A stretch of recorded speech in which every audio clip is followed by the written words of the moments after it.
ਇਹ ਜੋ ਸਿੱਖਿਆ ਹੈ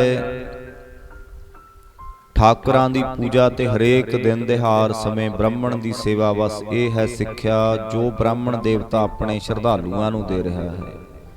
ਤੇ ਸ਼ਰਧਾਲੂ ਵਿਚਾਰੇ ਵੀ ਠਾਕਰ ਪੂਜਾ ਤੇ ਬ੍ਰਾਹਮਣ ਦੀ ਸੇਵਾ ਕਰਕੇ ਆਪਣੇ ਆਪ ਨੂੰ ਸੁਚੱਜੇ ਤੇ ਸੁੱਚੇ ਹਿੰਦੂ ਸਮਝ ਲੈਂਦੇ ਹਨ। ਪਰ ਅਸਲ ਗੱਲ ਇਹ ਹੈ ਕਿ ਜਿਨ੍ਹਾਂ ਘਰਾਂ ਵਿੱਚ ਨੇਕ ਬੰਦਿਆਂ ਦੀ ਸੇਵਾ ਨਹੀਂ ਹੁੰਦੀ ਤੇ ਪਰਮਾਤਮਾ ਦੀ ਭਗਤੀ ਨਹੀਂ ਹੁੰਦੀ, ਉੱਥੇ ਕਬੀਰ ਸਾਹਿਬ ਜੀ ਕਹਿੰਦੇ ਆ ਕਿ ਘਰ ਭਾਵੇਂ ਕਿਤਨੇ ਵੀ ਸੁੱਚੇ ਤੇ ਸਾਫ਼ ਰੱਖੇ ਜਾਂਦੇ ਹਨ, ਤੇ ਘਰ ਮਰ ਹਟ ਸਾਰ ਕੇ ਭੂਤ ਵਸੈ ਤਿਨ ਮਾਹੇ।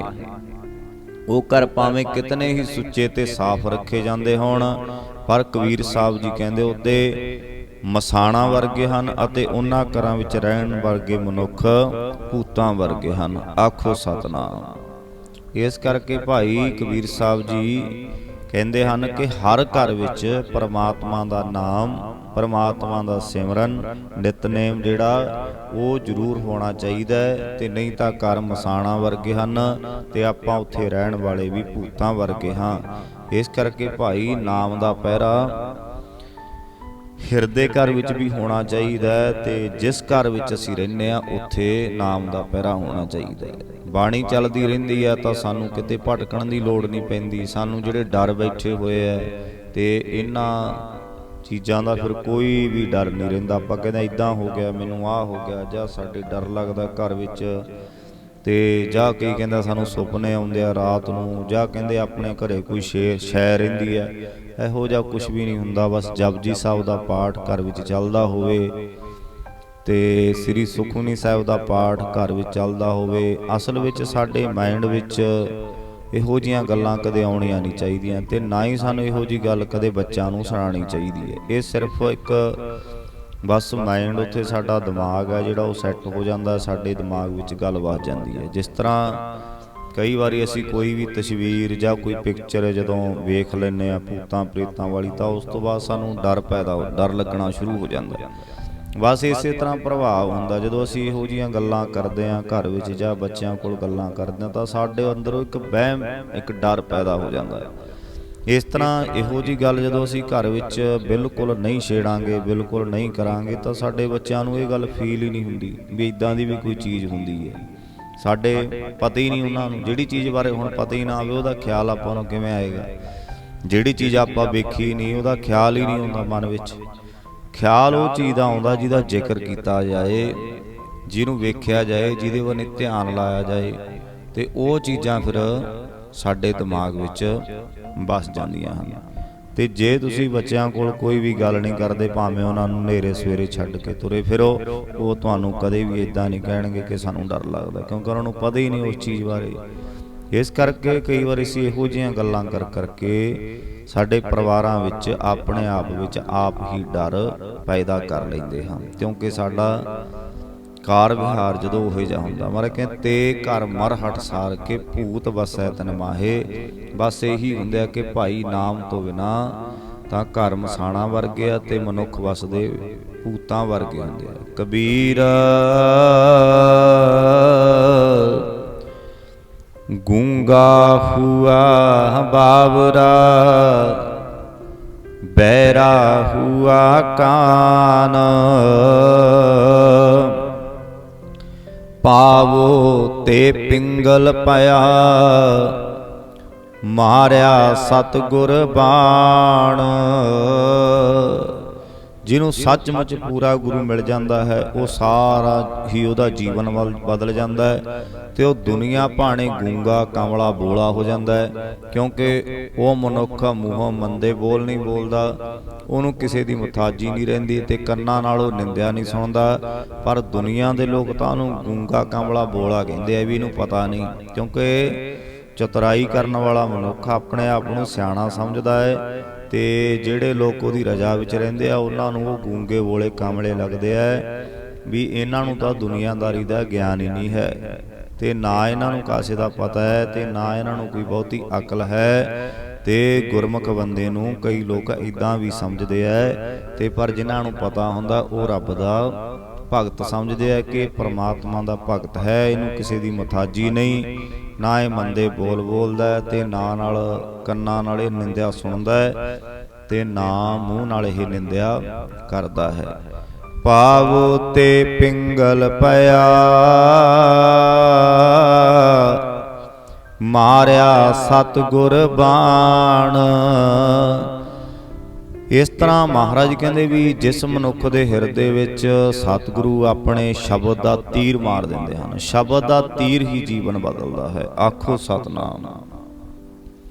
ਉਹ ਦੁਨੀਆ ਭਾਣੇ ਬਹੁਤ ਹੀ ਪਾਵੋ ਤੇ ਪਿੰਗਲ ਭਇਆ। ਪਿੰਗਲ ਭਾਵ ਪਿੰਗਲਾ ਹੈ, ਲੂਲਾ ਹੈ, ਭਾਵ ਵੀ ਉਹਨੂੰ ਪਤਾ ਨਹੀਂ ਹੈ। ਇਸ ਤੋਂ ਭਾਵ ਹੈ ਕਿਉਂਕਿ ਉਹ ਪੈਰਾਂ ਨਾਲ ਮੰਦੇ ਪਾਸੇ ਵੱਲ ਤੁਰ ਕੇ ਨਹੀਂ ਜਾਂਦਾ। ਉਹਨੂੰ ਜਿਵੇਂ ਕਿਸੇ ਦੀਆਂ ਲੱਤਾਂ ਨਾ ਕੰਮ ਕਰਦੀਆਂ ਹਨ, ਉਹਨੂੰ ਲੋਕ ਪਿੰਗਲਾ ਸਮਝਦੇ ਆ ਵੀ ਇਹ ਮੰਦੇ ਪਾਸੇ ਨਹੀਂ ਜਾਂਦਾ, ਇਹ ਇਸ ਪਾਸੋਂ ਪਿੰਗਲਾ ਹੈ।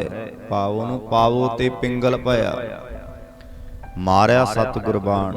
ਜਦੋਂ ਸ਼ਬਦ ਦਾ ਤੀਰ ਵੱਜਦਾ ਹੈ ਤੇ ਫਿਰ ਉਹ ਦੁਨੀਆ ਭਾਣੇ ਲੂਲਾ ਹੋ ਜਾਂਦਾ ਹੈ ਕਿਉਂਕਿ ਉਹ ਪੈਰਾਂ ਨਾਲ ਮੰਦੇ ਪਾਸੇ ਵੱਲ ਨਹੀਂ ਤੁਰਦਾ।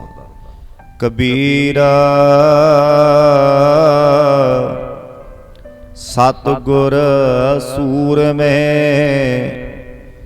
ਬਾਹਿਆ ਬਾਣ ਜੋ ਏਕ।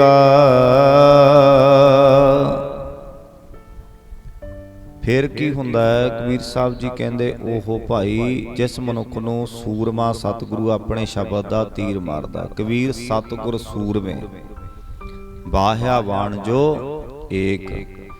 ਲਾਂਗਤ ਹੀ ਭੋਏ ਗਿਰ ਪਰਿਆ ਪਰਾ ਕਰੇਜੇ ਛੇਕ। ਫਿਰ ਕਬੀਰ ਸਾਹਿਬ ਜੀ ਕਹਿੰਦੇ ਆ ਲਾਂਗਤ ਹੀ ਭੋਏ ਗਿਰ ਪਰਿਆ ਪਰਾ ਕਰੇਜੇ ਛੇਕ। ਤੀਰ ਵੱਜਦਿਆਂ ਹੀ ਉਹ ਮਨੁੱਖ ਨਿਰਹੰਕਾਰ ਹੋ ਜਾਂਦਾ ਹੈ ਕਿਉਂਕਿ ਉਹਦਾ ਹਿਰਦਾ ਪ੍ਰਭੂ ਚਰਨਾਂ ਵਿੱਚ ਪਰੋਇਆ ਜਾਂਦਾ ਹੈ। ਸ਼ਬਦ ਰੂਪੀ ਤੀਰ ਵੱਜਦੇ ਆ ਤੇ ਜਦੋਂ ਹਿਰਦੇ ਵਿੱਚ ਹੀ ਨਾ ਲੱਗੇ ਕੋਈ ਤੀਰ, ਤੇ ਜਦੋਂ ਹਿਰਦੇ ਵਿੱਚ ਤੀਰ ਲੱਗ ਜਾਂਦਾ ਫਿਰ ਨਿਮਰਤਾ, ਦਇਆ, ਇਹ ਗੁਣ ਬੰਦੇ ਵਿੱਚ ਆ ਜਾਂਦੇ ਹਨ ਤੇ ਮਨੁੱਖ ਸਿਆਣਾ ਤੇ ਸੂਝਵਾਨ ਹੋ ਜਾਂਦਾ ਹੈ। ਤੇ ਫਿਰ ਉਹ ਫੋਕੀਆਂ ਗੱਲਾਂ ਛੱਡ ਕੇ, ਨਿਰੀਆਂ ਆਪਣੇ ਆਪ ਨੂੰ ਉੱਚਾ ਦਿਖਾਉਣ ਵਾਲੀਆਂ ਗੱਲਾਂ ਛੱਡ ਕੇ ਉਹ ਫਿਰ ਜੋ ਸਹੀ ਹੁੰਦਾ ਸੱਚ ਦਾ ਬੋਲ ਹੀ ਬੋਲਦਾ ਹੈ ਕਿਉਂਕਿ ਉਹਦੇ ਫਿਰ ਜਦੋਂ ਇਹ ਸ਼ਬਦ ਦਾ ਬਾਣ ਵੱਜਦਾ ਹੈ, ਸ਼ਬਦ ਦਾ ਤੀਰ ਫਿਰ ਕਰੇਜੇ ਵਿੱਚ ਛੇਕ ਹੋ ਜਾਂਦਾ ਹੈ ਤੇ ਫਿਰ ਸੂਰਮਿਆਂ ਵਾਂਗ ਉਹ ਰਹਿੰਦਾ ਹੈ ਤੇ ਸੂਰਮਿਆਂ ਵਰਗਾ ਹੋ ਜਾਂਦਾ ਹੈ। ਉਹਦਾ ਹਿਰਦਾ ਪ੍ਰਭੂ ਚਰਨਾਂ ਵਿੱਚ ਪਰੋਇਆ ਜਾਂਦਾ ਹੈ। ਕਬੀਰ ਨਿਰਮਲ ਬੂੰਦ ਆਕਾਸ ਕੀ ਪਰ ਗਈ ਭੂਮ ਬੇਕਾਰ। ਵਰਖਾ ਸਮੇਂ ਆਕਾਸ਼ ਤੋਂ ਮੀਂਹ ਦੀ ਜੋ ਸਾਫ਼ ਬੂੰਦ ਨਕਾਰੀ ਹੋਈ ਧਰਤੀ ਉੱਤੇ ਡਿੱਗ ਪੈਂਦੀ ਹੈ। ਕਬੀਰ ਨਿਰਮਲ ਬੂੰਦ ਆਕਾਸ਼ ਕੀ ਪਰ ਗਈ ਭੂਮ ਬੇਕਾਰ। ਜਦੋਂ ਨਕਾਰੀ ਹੋਈ ਧਰਤੀ, ਪਿਆਸੀ ਧਰਤੀ ਦੇ ਉੱਪਰ ਜਦੋਂ ਫਿਰ ਮੀਂਹ ਦੀ ਬੂੰਦ ਹੈ ਜਿਹੜੀ ਉਹ ਜਦੋਂ ਧਰਤੀ ਦੇ ਉੱਪਰ ਡਿੱਗਦੀ ਹੈ, ਬਿਨ ਸੰਗਤ ਇਉਂ ਮਾਨਈ ਹੋਏ ਗਈ ਪਠਸ਼ਾਰ। ਫਿਰ ਉਹ ਕਿਸੇ ਦਾ ਕੁਝ ਸਵਾਰ ਨਹੀਂ ਸਕੀ, ਸਗੋਂ ਆਪ ਵੀ ਮਾਨੋ ਬਲ ਦੇ ਭੱਠ ਦੀ ਸੁਆਹ ਹੋ ਗਈ। ਇਹੀ ਹਾਲ ਸੰਗਤ ਤੋਂ ਬਿਨਾਂ ਮਨੁੱਖ ਦਾ ਹੁੰਦਾ ਹੈ। ਪਰਮ ਪਵਿੱਤਰ ਪਰਮਾਤਮਾ ਦੀ ਅੰਸ਼ ਜੀਵ ਜਨਮ ਲੈ ਕੇ ਕੁਸੰਗ ਵਿੱਚ ਫਸ ਗਿਆ ਤਾਂ ਸ੍ਰਿਸ਼ਟੀ ਦੀ ਕੋਈ ਸੇਵਾ ਕਰਨ ਦੇ ਥਾਂ ਆਪ ਵੀ ਵਿਕਾਰਾਂ ਵਿੱਚ ਸੜ ਕੇ ਸੁਆਹ ਹੋ ਗਿਆ। ਆਖੋ ਸਤਨਾਮ। ਨਿਰਮਲ ਕਬੀਰ ਨਿਰਮਲ ਬੂੰਦ ਆਕਾਸ਼ ਕੀ ਕੀਨੀ ਭੂਮ ਬਿਲਾਏ। ਤੇ ਵਰਖਾ ਸਮੇਂ ਆਕਾਸ਼ ਤੋਂ ਮੀਂਹ ਦੀ ਜੇ ਸਾਫ਼ ਬੂੰਦ ਨੂੰ ਸਿਆਣੇ ਕਿਸਾਨ ਨੇ ਹਲ ਆਦਿਕ ਨਾਲ ਵਾਹ ਬਣਾ ਕੇ ਸਵਾਰੀ ਹੋਈ ਆਪਣੀ ਜ਼ਮੀਨ ਵਿੱਚ ਵੱਟ ਵੰਨਾ ਠੀਕ ਕਰਕੇ ਰਲਾ ਲਿਆ ਤੇ ਅਣਕ ਸਿਆਣੇ ਭੱਜ ਗਏ ਨਾ ਨਿਰਵਾਰੀ ਜਾਏ। ਤੇ ਉਹ ਬੂੰਦ ਫਿਰ ਜ਼ਮੀਨ ਨਾਲੋਂ ਨਖੇੜੀ ਨਹੀਂ ਜਾ ਸਕਦੀ, ਭਾਵੇਂ ਅਨੇਕਾਂ ਸਿਆਣੇ ਕੋਸ਼ਿਸ਼ ਕਰ ਥੱਕਣ। ਤੇ ਫਿਰ ਮੀਂਹ ਦਾ ਪਾਣੀ ਧਰਤੀ ਉੱਤੇ ਜਾਲਾ ਕਰਕੇ ਬਹੁਤ ਘੱਟ ਜਿਉਂਦਾ ਹੈ। ਮਹਾਰਾਜ ਕਹਿੰਦੇ ਇਹੀ ਹਾਲ ਮਨੁੱਖ ਦਾ ਸਮਝੋ, ਪੂਰੇ ਗੁਰੂ ਦੀ ਮਿਹਰ ਨਾਲ ਉਹਦੀ ਜੀਵ ਕੰਨ ਆਦਿਕ ਇੰਦਰੇ ਪਰ ਨਿੰਦਾ ਆਦਿਕ ਵਿਕਾਰਾਂ ਵੱਲੋਂ ਹਟ ਜਾਂਦੇ ਆ ਤੇ ਸਵਾਰੀ ਹੋਈ ਸਰੀਰ ਧਰਤੀ ਦੇ ਰਾਹੀਂ ਮਨੁੱਖ ਪ੍ਰਭੂ ਚਰਨਾਂ ਵਿੱਚ ਅਜਿਹਾ ਜੁੜਦਾ ਹੈ ਕਿ ਕੋਈ ਵਿਕਾਰ ਉਹਨੂੰ ਉੱਥੋਂ ਵਿਛੜ ਨਹੀਂ ਸਕਦਾ। ਭਾਵ ਜਿਹੜਾ ਉਸ ਬੂੰਦ ਨੂੰ ਰਲਾ ਲੈਂਦਾ ਹੈ, ਪਰਮਾਤਮਾ ਦੀ ਅੰਸ਼ ਨੂੰ ਰਲਾ ਲੈਂਦਾ ਹੈ। ਜਦੋਂ ਵਰਖਾ ਹੋਣਾ ਵਾਲੀ ਹੁੰਦੀ ਹੈ, ਫਿਰ ਜਿਹੜਾ ਸਿਆਣਾ ਕਿਸਾਨ ਹੈ ਉਹ ਫਿਰ ਆਪਦਾ ਵੱਟ ਡੋਲਾ ਕਰਕੇ ਉਹਦੀ ਤਿਆਰੀ ਕਰ ਲੈਂਦਾ ਹੈ। ਇਸੇ ਤਰ੍ਹਾਂ ਇਹ ਜਿਹੜੀ ਸਰੀਰ ਰੂਪੀ ਧਰਤੀ ਹੈ, ਇਹਨੂੰ ਤਿਆਰ ਕਰਕੇ ਇਹਦੇ ਵਿੱਚ ਫਿਰ ਨਾਮ ਦਾ ਬੀਜ ਬੀਜਦਾ ਹੈ। ਕਬੀਰ ਹਜ ਕਾਬੇ ਹੋਂ ਜਾਏ ਥਾ, ਆਗੇ ਮਿਲਿਆ ਖੁਦਾਏ, ਸਾਈਂ ਮੁਝ ਸਿਉ ਲਰ ਪਰਿਆ, ਤੁਝੈ ਕਿਨ ਫਰਮਾਈ ਗਾਏ।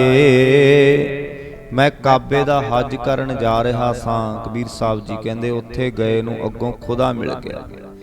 ਸਾਈਂ ਮੁਝਸੋਂ ਲੜ ਪਰਿਆ, ਤੁਝੈ ਕਿਨ ਫਰਮਾਈ। ਉਹ ਮੇਰਾ ਸਾਈਂ ਖੁਦਾ ਖੁਸ਼ ਹੋਣ ਦੀ ਥਾਂ ਕਿ ਮੈਂ ਉਹਦੇ ਘਰ ਦਾ ਦੀਦਾਰ ਕਰਨ ਆਇਆ, ਸਗੋਂ ਮੇਰੇ ਉੱਤੇ ਗੁੱਸੇ ਹੋਇਆ।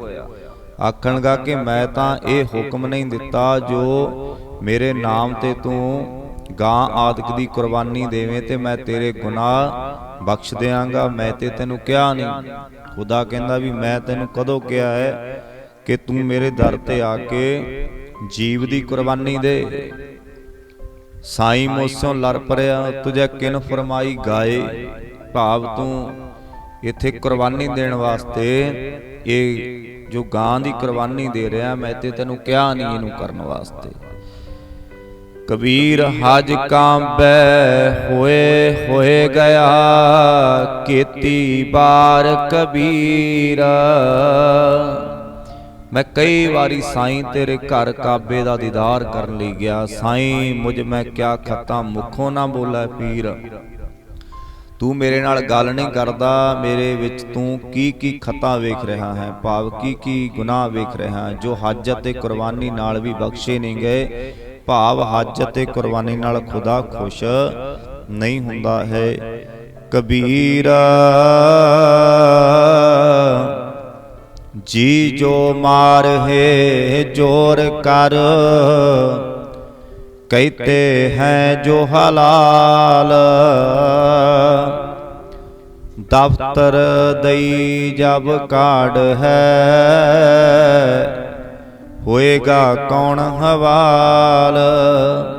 कबीर जी जो मारे जोर कर, जो लोग धक्का करके गां आदਿਕ जीवां नूं मारदे हन, पर आखदे हन कि ਇਹ ਜਬੈ ਕੀਤਾ ਹੋਇਆ ਮਾਸ खुदा दे नाम ते कुर्बानी दे लायक हो गया, ये तेरा भुलेखा है। भाव जीव दी बलि देनी। सर जीओ कट है नर जीओ पूजै। जिहड़ा सरजीत है जिहदे विच जान है उहनूं ते मार दिता कट दिता, पर जिहदे विच जान ही है नहीं उहदे मूरे चढ़ा रहा है। आखो सतनाम। तुसीं वेखो ना, शब्द दी विचार नाल अपनी खोपड़ी तो कम लेना है भी एक चीज मूरे है जिन्हों चढ़ा रहा है, उहदे विच तां जान नहीं है, पर जिन्हों चढ़ा रहा वो जान, उहदे विच जान है। सर जी कट है, तू सरजीत नूं तां कट रहा जिहड़ा जिउंदा है, पर जिहड़ा पत्थर है मूर्ति जिहदे विच जान ही है नहीं उहदे मूरे तू भेटा कर रहा है। क्योंकि मूर्ति कदे भी कोई शक नहीं ना सकदी। ते तुसीं वेख्या होना कि कई बारी मूर्तियां अगे लोग भेटा चढ़ाउंदे आ, उहदे विच प्रसाद रखदा है, कोई लड्डू आदि रखदा है, उत्थे कूकर है जिहड़ा कुत्ता है उत्ते चक के खा जांदा है। उहनूं पता है कि ये नकली है, मैनूं कुछ नहीं कर सकदा, पर मनुख नूं नहीं पता भी उहनूं असली समझ के पूज रहा है। भाव कि साध संगत जी असीं शब्द दे पुजारी हां, सानू शब्द नाल जुड़ना चाहिए। मत भुलेखा रखो अपने मन विच। गुरु साहब ने सानू कहा शब्द गुरु सुरत तुन चेला। असी शब्द तो ज्ञान लेना, शब्द दी ही ਪੂਜਾ ਕਰਨੀ ਹੈ, ਸ਼ਬਦ ਦਾ ਹੀ ਸਤਿਕਾਰ ਕਰਨਾ। ਜਿਹੜੀ ਚੀਜ਼ ਸਾਨੂੰ ਹੁਣ ਗਿਆਨ ਦੇਵੇ, ਉਪਦੇਸ਼ ਦੇਵੇ, ਤੇ ਜਿਸ ਸ਼ਬਦ ਨੂੰ ਮਹਾਰਾਜ ਨੇ ਗੁਰਤਾ ਗੱਦੀ ਬਖਸ਼ੀ ਉਹਨੂੰ ਮੱਥਾ ਟੇਕੋ, ਉਹਨੂੰ ਸਮਝੋ, ਉਸੇ ਤੋਂ ਗਿਆਨ ਲਓ। ਇਹ ਮਹਾਰਾਜ ਸੱਚੇ ਪਾਤਸ਼ਾਹ ਕਹਿੰਦੇ ਆ। ਤਾਂ ਹੀ ਤੇ ਮਹਾਰਾਜ ਨੇ ਗੁਰਤਾ ਗੱਦੀ ਗੁਰੂ ਗ੍ਰੰਥ ਸਾਹਿਬ ਨੂੰ ਬਖਸ਼ੀ। ਪਹਿਲਾਂ ਵੀ ਆਪਾਂ ਕਈ ਵਾਰੀ ਬੇਨਤੀ ਕੀਤੀ ਹੈ ਵੀ ਸਾਡਾ ਸਮਾਜਿਕ, ਆਰਥਿਕ, ਮਾਨਸਿਕ ਸ਼ੋਸ਼ਣ ਕਿਉਂ ਹੋ ਰਿਹਾ ਹੈ। ਕਿੰਨੀਆਂ ਖਬਰਾਂ ਆਉਂਦੀਆਂ ਆ, ਡੇਰੇਦਾਰਾਂ ਦੀਆਂ ਲਗਾਤਾਰ ਹੀ ਖਬਰਾਂ ਆ ਰਹੀਆਂ ਨੇ। ਹੁਣ ਕੋਈ ਕਹਿੰਦਾ ਜੀ ਫਲਾਣੇ ਸਾਧ ਨੇ ਇੱਦਾਂ ਕਰਤਾ, ਕੋਈ ਕਹਿੰਦਾ ਫਲਾਣੇ ਥਾਂ ਜੀ ਇੱਦਾਂ ਹੋ ਗਿਆ, ਕੋਈ ਕਹਿੰਦਾ ਫਲਾਣੇ ਸਾਧ ਨੇ ਬੱਚਿਆਂ ਨਾਲ ਧੱਕਾ ਕੀਤਾ, ਫਲਾਣੇ ਥਾਂ ਬਲਾਤਕਾਰ ਹੋ ਗਿਆ। ਆਪਾਂ ਸੁਣਦੇ ਆ ਨਾ ਖਬਰਾਂ, ਤੇ ਫਿਰ ਮੰਨ ਲਈ ਹੁੰਦੀ ਗੁਰੂ ਦੀ। ਇਹ ਕਿਉਂ ਵਾਪਰ ਰਿਹਾ ਸਾਰਾ ਕੁਝ? ਅਸੀਂ ਸ਼ਬਦ ਗੁਰੂ ਗੋਬਿੰਦ ਸਿੰਘ ਮਹਾਰਾਜ ਸੱਚੇ ਪਾਤਸ਼ਾਹ ਦੇ ਸਕਦੇ ਸੀ ਸਰੀਰ ਨੂੰ ਗੱਦੀ। 10 ਗੁਰੂਆਂ ਤੋਂ ਬਾਅਦ ਕਿਹੜਾ ਫਿਰ ਗੁਰੂ ਹੈ ਨਹੀਂ ਸੀ ਕੋਈ। 10 ਗੁਰੂਆਂ ਤੋਂ ਬਾਅਦ ਗੁਰਤਾ ਗੱਦੀ ਮਹਾਰਾਜ ਨੇ ਗੁਰੂ ਗ੍ਰੰਥ ਸਾਹਿਬ ਨੂੰ ਬਖਸ਼ ਕੇ ਕੰਮ ਨਿਬੇੜਤਾ ਵੀ ਤੂੰ ਸ਼ਬਦ ਨਾਲ ਜੁੜ, ਤੂੰ ਵੇਖ। ਹਾਂ, ਜੀਵਨ ਵੇਖੋ। ਆਪਾਂ ਕਬੀਰ ਸਾਹਿਬ ਦੇ ਸ਼ਲੋਕ ਪੜ੍ਹੇ ਆ ਵੀ ਕੋਈ ਜਨ ਹਰਿ ਸਿਉ ਦੇਵੈ ਜੋਤ, ਕੋਈ ਸੰਤ ਜਨ, ਗੁਰਮੁਖ ਜਨ ਗੁਰੂ ਨਾਲ ਜੋੜਦਾ ਹੈ। ਪਰ ਸਾਨੂੰ ਇੰਨਾ ਕੁ ਖਿਆਲ ਹੋਣਾ ਚਾਹੀਦਾ ਕਿ ਉਹਦੀ ਬੈਕਗਰਾਉਂਡ ਕੀ ਹੈ, ਉਹਦਾ ਜੀਵਨ ਕਿਹੋ ਜਿਹਾ ਹੈ, ਉਹਦੀ ਭਗਤੀ ਕਿੰਨੀ ਕੁ ਆ, ਉਹ ਕੀ ਕਰਦਾ ਹੈ, ਕਿਹੋ ਜਿਹੇ ਉਹਦੇ ਵਚਨ ਨੇ, ਕਿਹੋ ਜਿਹੇ ਉਹ ਬੋਲਦਾ ਹੈ। ਤੇ ਫਿਰ ਸਾਡੇ ਗੁਰਸਿੱਖਾਂ ਨੂੰ ਕਈ ਵਾਰੀ ਮਜਬੂਰ ਹੁੰਦਾ ਹੈ, ਫਿਰ ਉੱਥੇ ਲੜਾਈਆਂ ਹੁੰਦੀਆਂ, ਫਿਰ ਝਗੜੇ ਹੁੰਦੇ ਆ। ਫਿਰ ਅਸੀਂ ਕਿਸੇ ਗੁਰੂ ਦੇ ਸਿੱਖਾਂ ਕੋਲੇ ਜਦੋਂ ਸ਼ਿਕਾਇਤ ਕਰਦੇ ਆ ਤੇ ਉਹਨਾਂ ਨਾਲ ਉਹ ਜੂਝਦੇ ਆ, ਤੇ ਫਿਰ ਉਹਨਾਂ ਨੂੰ ਕਿੰਨਾ ਕੁਛ ਦੁੱਖ ਭੋਗਣੇ ਪੈਂਦੇ ਆ। ਕਿਉਂਕਿ ਸੱਚ ਨੂੰ ਹਮੇਸ਼ਾ ਮਾਰਨ ਦਾ ਯਤਨ ਕੀਤਾ ਜਾਂਦਾ ਹੈ, ਪਰ ਸੱਚ ਕਦੇ ਮਰਦਾ ਨਹੀਂ। ਤੇ ਹੁਣ ਕਿੰਨੇ ਗੁਰਸਿੱਖ ਨੇ ਚੜ੍ਹਦੀ ਕਲਾ ਵਾਲੇ ਮਦਦ ਤਾਂ ਕਰਦੇ ਆ, ਪਰ ਸਾਡਾ ਜਾਣ ਦਾ ਹੀ ਕੋਈ ਫਰਜ਼ ਨਹੀਂ ਹੁੰਦਾ। ਇਸ ਕਰਕੇ ਸਾਨੂੰ ਧਿਆਨ ਰੱਖਣਾ ਚਾਹੀਦਾ। ਕੋਈ ਗੁਰੂ ਦਾ ਉਪਦੇਸ਼ ਦੇ ਰਿਹਾ, ਕੋਈ ਸਾਨੂੰ ਗੁਰੂ ਨਾਲ ਜੋੜ ਰਿਹਾ, ਉਹਦੀ ਗੱਲ ਸੁਣੋ ਧਿਆਨ ਨਾਲ। ਪਰ ਇੰਨਾ ਕੁ ਤਾਂ ਸਾਨੂੰ ਪਤਾ ਹੀ ਹੁੰਦਾ ਵੀ ਬੰਦੇ ਦੀ ਲੈਂਗੁਏਜ ਕਹੇ ਜੀ ਆ, ਕਿਹੋ ਜੀ ਗੱਲ ਕਰ ਰਿਹਾ ਹੈ, ਜਾਂ ਇੱਥੇ ਅਣਭੋਲ ਬੱਚੇ ਨੂੰ ਛੱਡਣਾ ਚਾਹੀਦਾ ਜਾਂ ਨਹੀਂ ਛੱਡਣਾ ਚਾਹੀਦਾ। ਇਹੀ ਤਾਂ ਵਿਵੇਕ ਬੁੱਧ ਸਾਨੂੰ ਪਰਮਾਤਮਾ ਬਖਸ਼ਦਾ ਹੈ। ਇਹ ਵਿਵੇਕ ਬੁੱਧੀ ਆ। ਤੇ ਜਦੋਂ ਅਸੀਂ ਆਪਣੇ ਆਪ ਗਿਆਨਹੀਣ ਹੋ ਕੇ ਫਸਦੇ ਹਾਂ, ਸਾਡੇ ਨਾਲ ਧੱਕਾ ਹੁੰਦਾ ਹੈ, ਫਿਰ ਅਸੀਂ ਲੱਭਦੇ ਹਾਂ ਵੀ ਸ਼ਿਕਾਇਤ ਕਰੀਏ ਕਿਸੇ ਕੋਲੇ। ਤੇ ਫਿਰ ਉਹਨਾਂ ਦੀ ਮਦਦ ਕਰਨ ਵਾਲਿਆਂ ਨੂੰ ਬੜੇ ਹਰਜਾਨੇ ਭੁਗਤਣੇ ਪੈਂਦੇ ਆ। ਆਪ ਵੀ ਥੋੜਾ ਜਿਹਾ ਖਿਆਲ ਰੱਖਣਾ ਚਾਹੀਦਾ ਮਨੁੱਖ ਨੂੰ ਕਿ ਮੈਂ ਕਿੱਧਰਲੇ ਪਾਸੇ ਨੂੰ ਤੁਰ ਰਿਹਾ ਹਾਂ। ਤੇ ਸਾਨੂੰ ਪਤਾ ਲੱਗਣਾ ਚਾਹੀਦਾ ਕਿ ਸਾਨੂੰ ਬੰਦਾ ਗੁੰਮਰਾਹ ਕਰਨ ਦੀ ਕੋਸ਼ਿਸ਼ ਕਰ ਰਿਹਾ ਹੈ, ਤੇ ਸਾਨੂੰ ਗੁੰਮਰਾਹ ਹੋਣ ਤੋਂ ਬਚਣਾ ਚਾਹੀਦਾ। ਤੇ ਮਹਾਰਾਜ ਸੱਚੇ ਪਾਤਸ਼ਾਹ ਕਿਸੇ ਨੂੰ ਵੀ ਗੁਰਤਾ ਗੱਦੀ ਤੇ ਬੈਠੇ ਆ ਤਾਂ ਗੁਰੂ ਗ੍ਰੰਥ ਸਾਹਿਬ ਜੀ ਮਹਾਰਾਜ ਬੈਠੇ ਆ। ਆਖੋ ਸਤਨਾਮ ਜੀ। ਦੂਜਾ ਕੋਈ ਨਹੀਂ ਹੈ, ਹੋਰ ਹੈ ਹੀ ਨਹੀਂ ਕੋਈ। ਸਭ ਸਿੱਖਨ ਕੋ ਹੁਕਮ ਹੈ, ਗੁਰੂ ਮਾਨਿਓ ਗ੍ਰੰਥ। ਬਾਣੀ ਗੁਰੂ ਹੈ ਬਾਣੀ, ਵਿੱਚ ਬਾਣੀ ਅੰਮ੍ਰਿਤ ਸਾਰੇ, ਗੁਰਬਾਣੀ ਕਹੈ ਸੇਵਕ ਜਨ ਮਾਨੈ, ਪ੍ਰਤੱਖ ਗੁਰੂ ਨਿਸਤਾਰੇ। ਸਾਡਾ ਕੰਮ ਤਾਂ ਸਾਡੇ ਨਗਰ 'ਚ ਹੀ ਨਿਬੜਿਆ ਪਿਆ। ਗੁਰੂ ਗ੍ਰੰਥ ਸਾਹਿਬ ਮਹਾਰਾਜ ਸੱਚੇ ਪਾਤਸ਼ਾਹ ਪ੍ਰਕਾਸ਼ ਨੇ। ਗਿਆਨ ਲਓ। ਅਸਲ ਮੁੱਖ ਨਾਲ ਅਸੀਂ ਕਹਿੰਦੇ ਆ ਕਿ ਪ੍ਰਚਾਰ ਹੋਣਾ ਚਾਹੀਦਾ, ਜੁੜਨਾ ਚਾਹੀਦਾ ਜੀ, ਸਾਡੀ ਸਿੱਖੀ ਵਿੱਚ ਵਾਧਾ ਹੋਣਾ ਚਾਹੀਦਾ ਜੀ। ਅਸੀਂ ਕਰਨਾ ਹੀ ਨਹੀਂ ਚਾਹੁੰਦੇ। ਬਹੁਤ ਛੇਤੀ ਹੋ ਸਕਦਾ ਹੈ ਹਰ ਥਾਂ ਵਿੱਚ ਇੱਕ ਵਧੀਆ ਬੰਦਾ ਸੈੱਟ ਕੀਤਾ ਜਾਏ। ਹਰ ਪਿੰਡ ਵਿੱਚ ਗੁਰਦੁਆਰਾ ਹੈ, ਹਰ ਪਿੰਡ ਵਿੱਚ ਗੁਰੂ ਗ੍ਰੰਥ ਸਾਹਿਬ ਹੈ, ਹਰ ਥਾਂ ਤੇ ਵਧੀਆ ਗੁਣੀ ਗਿਆਨੀ ਬੰਦੇ ਨੂੰ ਫਿੱਟ ਕਰ ਦਿਓ, ਆਪੇ ਸਾਰੇ ਪਿੰਡਾਂ 'ਚ ਪ੍ਰਚਾਰ ਹੋਣ ਲੱਗ ਜੂ। ਲੋੜ ਹੀ ਨਹੀਂ ਕਿਤੇ ਜਾਣ ਦੀ।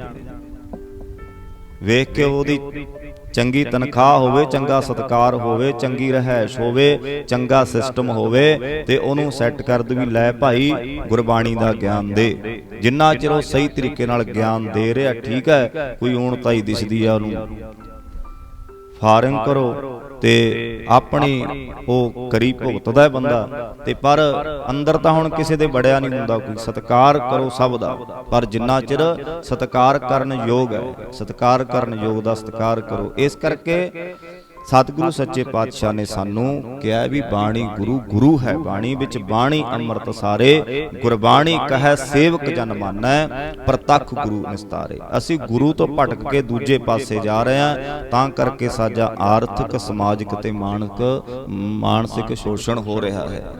ਇਸ ਕਰਕੇ ਭਾਈ ਸ਼ਬਦ ਗੁਰੂ ਦੇ ਲੜ ਲੱਗਣਾ ਚਾਹੀਦਾ ਹੈ। ਕਬੀਰ ਸਾਹਿਬ ਜੀ ਹੀ ਸਮਝਾਉਂਦੇ ਆ ਸਾਨੂੰ, ਕਬੀਰ ਜੀ ਜੋ ਮਾਰੈ ਜੋਰ ਕਰ ਕਹਤੇ ਹੈ ਜੋ ਹਲਾਲ। ਜੋ ਲੋਕ ਤੱਕਾ ਕਰਦੇ ਆ, ਭਾਵ ਜੀਵਾਂ ਨੂੰ ਮਾਰਦੇ ਆ, ਪਰ ਆਖਦੇ ਆ ਕਿ ਇਹ ਜਬੈ ਕੀਤਾ ਹੋਇਆ ਹੈ, ਮਾਸ ਖੁਦਾ ਦੇ ਨਾਮ ਤੇ ਕੁਰਬਾਨੀ ਦੇ ਲਾਇਕ ਹੈ, ਪਰ ਨਹੀਂ। ਦਫ਼ਤਰ ਦੇਈ ਜਬ ਕਾਢ ਹੈ, ਹੋਏਗਾ ਕੌਣ ਹਵਾਲ। ਪਰ ਕਬੀਰ ਸਾਹਿਬ ਜੀ ਕਹਿੰਦੇ ਆ, ਜਦੋਂ ਸਭ ਜੀਵਾਂ ਨਾਲ ਪਿਆਰ ਕਰਨ ਵਾਲਾ ਖੁਦਾ ਇਹ ਲੋਕਾਂ ਪਾਸੋਂ ਅਮਲਾਂ ਦਾ ਲੇਖਾ ਮੰਗੇਗਾ ਤਾਂ ਫਿਰ ਕੀ ਹਾਲ ਹੋਏਗਾ ਤੇਰਾ। ਭਾਵ ਕੁਰਬਾਨੀ ਦਿੱਤਿਆਂ ਗੁਨਾਹ ਬਖਸ਼ੇ ਨਹੀਂ ਜਾਂਦੇ। ਇਹ ਤਾਂ ਕਬੀਰ ਸਾਹਿਬ ਜੀ ਕਹਿੰਦੇ ਪਾਪ ਹੈ। ਕਬੀਰ ਜੋਰ ਕੀਆ ਸੋ ਜ਼ੁਲਮ ਹੈ, ਲੈ ਜਵਾਬ ਖੁਦਾਏ। ਜੋ ਵੀ ਮਨੁੱਖ ਕਿਸੇ ਉੱਤੇ ਵੀ ਧੱਕਾ ਕਰਦਾ, ਚਾਹੇ ਮਨੁੱਖ ਤੇ ਕਰਦਾ, ਚਾਹੇ ਜੀਵ ਤੇ ਕਰਦਾ, ਚਾਹੇ ਇਸਤਰੀ ਤੇ ਕਰਦਾ ਹੈ, ਅਤੇ ਜ਼ੁਲਮ ਦਾ ਲੇਖਾ ਖੁਦਾ ਮੰਗੇਗਾ। ਦਫ਼ਤਰ ਲੇਖਾ ਨੀਕਸ ਹੈ, ਮਾਰ ਮੋਹੈ ਮੋਹੇ ਖਾਏ। ਜਿਸ ਕਿਸੇ ਦੀ ਵੀ ਲੇਖੇ ਦੀ ਵਾਕੀ ਨਿਕਲਦੀ ਹੈ ਉਹ ਬੜੀ ਸਜ਼ਾ ਭੁਗਤਦਾ ਹੈ। ਭਾਵ ਕੀਤੇ ਗੁਨਾਹਾਂ ਨੂੰ ਕੁਰਬਾਨੀ ਦੇ ਕੇ ਕਦੇ ਐਦਾਂ ਦੀ ਕੁਰਬਾਨੀਆਂ ਦੇ ਕੇ ਧੋਤਾ ਨਹੀਂ ਜਾ ਸਕਦਾ। ਆਖੋ ਸਤਿਨਾਮ।